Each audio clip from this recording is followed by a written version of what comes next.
नमस्कार, मैं श्यामगिरी। आप देख रहे हैं टीएफडी न्यूज 24। टीएफडी न्यूज 24 में आप सभी दर्शकों का स्वागत है। बिहार के अंदर सम्राट चौधरी को सीएम बना करके नीतीश कुमार दिल्ली पहुंच गए और विशेष सत्र का हिस्सा बनकर अपने राज्यसभा सांसद की शुरुआत नीतीश कुमार ने की। विशेष सत्र इस वक्त शुरू है, चल रहा है और 3 बिल लेकर के सरकार आई है। महिला आरक्षण बिल के आड़ में डिलिमिटेशन करना चाहती है। इस पर हम चर्चा करेंगे, लेकिन बिहार में क्या सब कुछ ठीक ठाक है? बिहार में सम्राट चौधरी को जो सत्ता सौंपी गई है, उससे भारतीय जनता पार्टी के विधायक जो हैं या नेता वह खुश नहीं है और ना ही जेडीयू के खुश हैं। जेडीयू के इसलिए खुश नहीं है कि सम्राट चौधरी को वह सीएम नहीं देखना चाहते थे, वह निशांत कुमार को देखना चाहते थे और निशांत कुमार को भारतीय जनता पार्टी ने एक्सेप्ट नहीं किया। अगर नीतीश चाहे होते तो जेडीयू का ही सीएम होता, भाजपा कुछ कर नहीं पाती, लेकिन भारतीय जनता पार्टी ने एक षड्यंत्र के तहत नीतीश कुमार को सीएम की कुर्सी से हटा दिया। पिछले दिनों कई दिनों से आप दर्शकों को मैंने खबर दिखाई थी, लेकिन अब जेडीयू के अंदर जो निराशा और है, कोई भी नेता खुश नहीं है।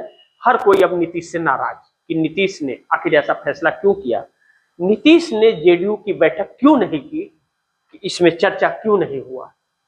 बैठक होता तो जेडीयू के नेता नीतीश कुमार के बारे में 2 बात भी बोलते और अपना पक्ष भी रखते, लेकिन सम्राट चौधरी बन गए और जिससे जेडीयू के अंदर भी, नीतीश कुमार की पार्टी के अंदर भी निराशा और भारतीय जनता पार्टी के अंदर भी निराशा। भारतीय जनता पार्टी के नेता नाराज इसलिए हैं कि सम्राट चौधरी भारतीय जनता पार्टी के नहीं है, बल्कि आरजेडी से, लालू प्रसाद यादव की पार्टी से वह लाए गए नेता हैं। ऐसे में सम्राट चौधरी ने सीएम बनते ही विजय सिन्हा के घर गए और जाकर उनसे मुलाकात की, क्योंकि वह भाजपाई हैं, साथ में रहे, डिप्टी सीएम दोनों रहे। लेकिन इससे नाराजगियां खत्म नहीं होती। एक मलाल उनके अंदर कि डिप्टी सीएम का पद भी चला गया विजय सिन्हा के अंदर, लेकिन खजाना खाली है इस वक्त। और खजाना खाली होने का मतलब है कि बिहार के अंदर मार्च महीने की सैलरी किसी को दी नहीं गई है। कर्मचारियों को, अधिकारियों को, विधायकों को किसी को नहीं मिली है और ना ही पेंशन मिला है, क्योंकि खजाना खाली है। अप्रैल महीना भी खत्म होने वाला है, आधा से ज्यादा निकल गया, तो 2 महीने की सैलरी हो गई। मार्च में देंगे तो तीसरा महीना चालू रहेगा। यह बोझ जो पड़ रहा है बिहार के ऊपर, 4.06 लाख करोड़ रुपए का कर्ज है। कोई भी हमारे दर्शक जाकर के गूगल पर भी आप सर्च करके कुछ आंकड़े आपको वहां पर नजर आ जाएंगे, उतना विस्तार से नहीं, लेकिन कुछ नजर आ जाएंगे। लेकिन 2025-26 के बजट सरकार ने जो पेश किया, वह बजट यह कहता है कि 4.06 लाख करोड़ रुपए का कर्ज है। 63 करोड़ रुपया रोज का ब्याज भरना पड़ता है और 23,000 करोड़ रुपया साल का भरना पड़ता है, और सैलरी देने के लिए, वेतन देने के लिए भी पैसे नहीं है। तो पैसे गए कहां, किसने खाए पैसे? लाजमी है कि नेताओं ने खाए होंगे, और नेताओं ने अपने चेहरे चमकाने के लिए और अपना चुनाव प्रचार के लिए पैसे खर्च कर दिए। अब देने के लिए है नहीं। बिहार की जनता का क्या होगा यह भगवान भरोसे है। ऐसे में सम्राट चौधरी के लिए चुनौती तो बिहार है, लेकिन सम्राट चौधरी अब कितने दिन मुख्यमंत्री रहेंगे इसकी भी गारंटी नहीं है, क्योंकि मंत्रिमंडल विस्तार नहीं हुआ है। पश्चिम बंगाल के चुनाव के बाद होगा, यानी कि मई महीने में होगा। तब तक ठेल ठाल के चलेगा और सम्राट चौधरी से खुश नहीं है तो प्रधानमंत्री मोदी भी शपथ ग्रहण में नहीं आए, जो आने वाले थे लेकिन नहीं आए। पर्ची से सीएम निकलता तो आ जाता, लेकिन लगता है कि नीतीश कुमार ने दबदबा बिहार में बना लिया है सम्राट चौधरी को बनाकर, जिससे भाजपा भी नाराज और मोदी भी नाराज, जेडीयू तो नाराज है। लेकिन सबसे बड़ी चीज, निशांत कुमार, नीतीश कुमार के बेटे नाराज। ऐसे में निशांत कुमार क्या राजनीति में बने रहेंगे, पार्टी को लेके आगे चलेंगे या गठबंधन तोड़ देंगे, यह आने वाला वक्त बताएगा। अभी कुछ कहना जल्दबाजी होगा। लेकिन अब आते हैं हम दिल्ली। दिल्ली के अंदर चंद्रबाबू नायडू और नीतीश की अग्नि परीक्षा अब है। हालांकि इस वक्त जब हम लोग लाइव हैं, इस वक्त तक तो नीतीश और नायडू मोदी के साथ हैं, लेकिन जो महिला आरक्षण बिल के पीछे छिप करके डीलिमिटेशन लेकर के आई है भारतीय जनता पार्टी और सब 101वां संविधान संशोधन करना चाहती है भारतीय जनता पार्टी। इससे भारतीय जनता पार्टी इस देश के अंदर तकरीबन 850 सीटें लोकसभा की करनी चाहती है 543 में, लेकिन महिला आरक्षण के पीछे छिपकर। अब इससे बहुत सारे राज्यों को नुकसान होगा।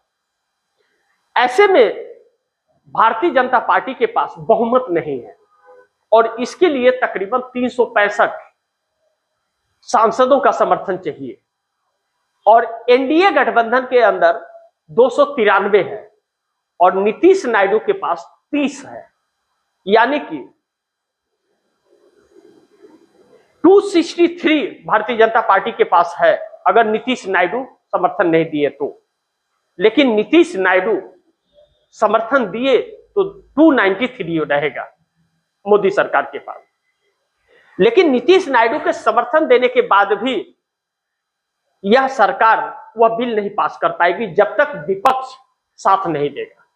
और इंडिया गठबंधन इस वक्त पूरी तरह से मुस्तैद है और साफ ऐलान कर दिया है कि महिला आरक्षण बिल पर तो हम आपके साथ हैं, लेकिन डीलिमिटेशन पर हम आपके साथ नहीं।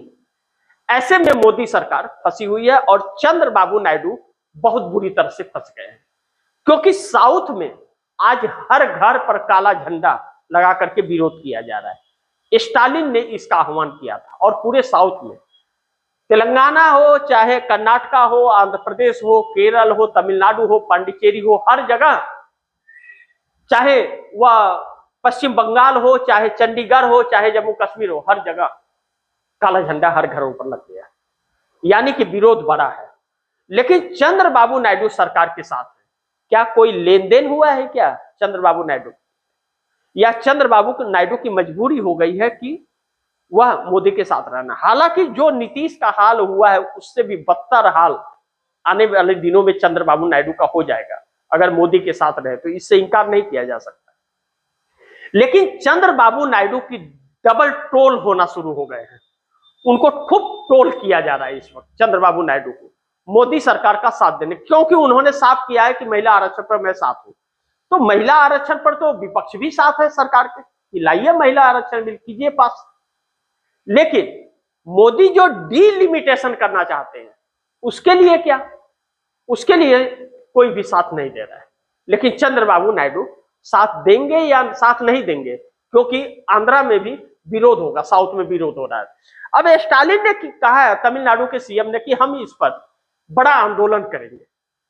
अब ऐसे में इंडिया गठबंधन की कल बैठक हुई।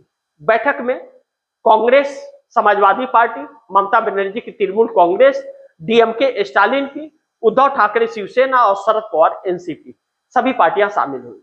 सोनिया गांधी ने असुद्दीन ओवैसी को फोन लगाया और कहा कि आपका हमें समर्थन चाहिए। असुद्दीन ओवैसी ने बीबीसी को दिए एक इंटरव्यू में कहा कि सोनिया मैडम का फोन आया, उन्होंने समर्थन मांगा और मैंने कहा कि मैं समर्थन आपको देता हूं। यानी कि इंडिया गठबंधन बहुत काफी मजबूती में है। यानी कि इंडिया गठबंधन जो 198 टू 22 के आसपास था, वह 250 प्लस पर जाता हुआ नजर आ रहा है। सरकार के साथ कोई नहीं है इस वक्त। कहा यह जा रहा है, चर्चा है, अभी इसका पुख्ता नहीं है। कल रात तक तो या 10 बजे तक यह बातें आई कि चंद्रबाबू नायडू और नीतीश कुमार साथ हैं, लेकिन सुबह होते होते यह खबर आने लगी कि जयंत चौधरी चंद्रबाबू नायडू और नीतीश कुमार सरकार का साथ नहीं देंगे। इसमें मैं नहीं जानता, यह सदन में पता चल जाएगा कि कौन किसका साथ देता है। लेकिन चंद्रबाबू नायडू और नीतीश कुमार ने साथ दिया भी तो मोदी सरकार इस बिल को पास नहीं करा पाएगी, यह तय है, क्योंकि विपक्ष साथ नहीं है। राहुल गांधी ने एक वीडियो जारी करते हुए यह कहा कि मोदी जी, महिला आरक्षण बिल पर हम आपके साथ हैं, तैयार हैं, आप महिलाओं को आरक्षण दीजिए। 543 सीटों में 35% महिलाओं को आरक्षण दीजिए, हम आपके साथ हैं। महिला आरक्षण के लिए आप संविधान संशोधन करना है तो फिर से कीजिए, जबकि आप 23 में कर चुके हैं, हम आपके साथ हैं। लेकिन डिलिमिटेशन, महिला आरक्षण के बिल के पीछे छिप करके आप देश पर कब्जा करने की जो कोशिश कर रहे हो और एप्स्टीन फाइल से बचने के लिए जो रास्ते आप तलाश रहे हो, आपका मकसद हम पूरा नहीं होने देंगे। आप धोखा नहीं दे पाओगे, हम आपके सामने पहाड़ बन करके खड़े रहेंगे। और पूरा इंडिया गठबंधन ने कहा कि नहीं, हम नहीं देंगे, जबकि यह सरकार इसका फायदा पश्चिम बंगाल चुनाव में यह कह करके करे लेना चाहेगी कि महिलाओं के विरोध में है इंडिया गठबंधन वाले। महिला आरक्षण पर साथ नहीं दिया, लेकिन नहीं, डिलिमिटेशन पर साथ नहीं दिया, महिला आरक्षण पर तो साथ है। ऐसे में मोदी की मंशा पूरी नहीं हो रही है, फंस गए हैं। नीतीश नायडू मिलकर के कहीं ऐसा ना हो कि मोदी को घन चक्कर बना। ये जानते हैं कि हम समर्थन दिए भी तो भी इनका बिल तो पास होगा नहीं, ये डिलिमिटेशन नहीं कर पाएंगे। डिलिमिटेशन नहीं हुआ तो फिर सरकार फंस जाएगी, मोदी का सत्ता में बने रह पाना मुश्किल होगा। लेकिन 29 तक तो कहा जा रहा है कि मोदी सत्ता में रहेंगे, क्योंकि नायडू नीतीश दोनों साथ हैं और यह जब तक साथ रहेंगे मोदी को सरकार से कोई हिला नहीं पाएगा। लेकिन मोदी इतने बेपर्दा हो रहे हैं कि मोदी का जनाधार लगातार गिर रहा है। चुनाव आयोग और न्यायपालिका के लाख षड्यंत्रों के बावजूद मोदी सरकार धराशायी हो रही है। हर जगह अंधभक्तों के साथ, अंधभक्ति के साथ डूबे हुए अंधभक्त भी मोदी के साथ रहने के बावजूद मोदी की लोकप्रियता लगातार खत्म हो रही है, क्योंकि बड़ी बेआबरू होकर के तेरे मैखाने से मैं निकला, कहते हैं ना, मोदी बड़ी बेआबरू होकर के इस देश से जाने वाले हैं, क्योंकि उन्होंने 12 साल में इस देश को इस हाल में ला करके रख दिया है कि पूरे विश्व में थूक रहे हैं लोग। और यह एक दरबारी के जैसे जा करके लोगों के सामने भीख मांगते हुए नजर आ रहे हैं। कभी हम पाकिस्तान को कहा करते थे और आज पाकिस्तान मध्यस्थता कर रहा है ईरान और अमेरिका के बीच, और हमारे देश का प्रधानमंत्री प्रचार कर रहा है। हकीकत यह है 250 सांसदों की ताकत ने इंडिया गठबंधन के इस सरकार को हिला करके रख दिया है। एक अकेला राहुल पूरे मोदी पर भारी पड़ गया है। लेकिन नीतीश नायडू की भी अग्नि परीक्षा आज है। चंद्रबाबू नायडू का विरोध साउथ में ऐसा होगा कि चंद्रबाबू नायडू झेल नहीं पाएंगे। बड़ी महत्वपूर्ण है, देखना यह होगा कि आगे क्या होता है। जो भी होगा खबरें आप दर्शकों तक लाता रहूंगा, लेकिन डिलिमिटेशन के नाम पर जो धोखा हो रहा है साउथ के साथ, वह सीटें घटाई जा रही हैं, और जहां भारतीय जनता पार्टी चुनाव जीत सकती है वहां सीटें बढ़ाई जा रही है। पार्लियामेंट में गर्मा गर्म बहस चल रही है, सब कुछ है, लेकिन सरकार फिर भी छल करने से बाज नहीं आ रही है। ऐसे में नरेंद्र मोदी की पूरी साख लग गई कि नरेंद्र मोदी का सपना इंडिया गठबंधन ने तोड़ दिया। उनका जो बदनीयत थी, बदनीयत के तहत जो सत्ता पर काबिज होकर राज करना चाहते थे, आजीवन उस सपने को इंडिया गठबंधन ने पूरा नहीं होने दिया, और इस देश को बचाने की एक अहम भूमिका निभा रहा है इंडिया गठबंधन, और लड़ाई लड़ रहा है। बाकी आप दर्शकों का क्या कहना है, आप दर्शकों की क्या राय है, कमेंट बॉक्स में जरूर दीजिएगा। इस खबर को ज्यादा से ज्यादा शेयर कीजिएगा, अपने दोस्तों को भी कहिएगा आगे शेयर करें। और आपने अगर टीएफडी न्यूज 24 को सब्सक्राइब नहीं किया, सब्सक्राइब कर लीजिए। अपने दोस्तों को भी कहिएगा टीएफडी न्यूज 24 को सब्सक्राइब करें। मिलते हैं अगली खबर के साथ, तब तक के लिए नमस्कार।